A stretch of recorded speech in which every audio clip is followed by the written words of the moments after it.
بسم اللہ الرحمن الرحیم۔ السلام علیکم ورحمۃ اللہ وبرکاتہ۔ محترم سامعین کرام، امید ہے آپ سب لوگ خیریت سے ہوں گے۔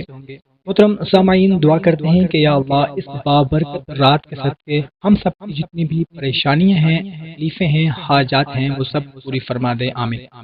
آئیے اور بہنوں، شب قدر کی رات کا ایک ایسا خاص عمل آپ لوگوں کو بتانے لگا ہوں۔ آپ کا جو بھی مسئلہ ہے، جو بھی آپ کی خواہش ہے، کوئی حاجت ہے، کوئی مراد ہے، وہ کسی بھی قسم کی ہو سکتی ہے۔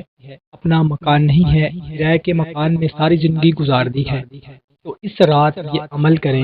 نوکری نہیں ہے، کاروبار نہیں ہے، بچوں کے رشتے نہیں ہو رہے، شادی نہیں ہو رہی، یا کوئی بھی آپ کا ایسا مسئلہ ہے جو کہ عرصہ دراز سے پورا نہیں ہو رہا، آپ کا مسئلہ بنا ہوا ہے، تو یہ عمل کریں انشاءاللہ عز و جل۔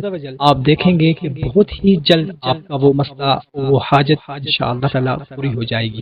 عمل بہت ہی آسان سا ہے، کرنا آپ نے یہ ہے کہ 27 رمضان المبارک شب قدر کی رات کو اول و آخر 11 مرتبہ آپ نے درود ابراہیمی پڑھنا ہے، اور درمیان میں صرف 129 مرتبہ آپ نے سورہ کوثر پڑھنی ہے، اور اس کے بعد سجدے میں جا کر اللہ کے حضور گڑ گڑا کر رو رو کر دعا کرنی ہے۔ آپ کا جو بھی مسئلہ ہے، حاجت ہے، پریشانی ہے، اس کے لیے انشاءاللہ عز و جل بہت ہی جلد آپ کی حاجت پوری ہو جائے گی۔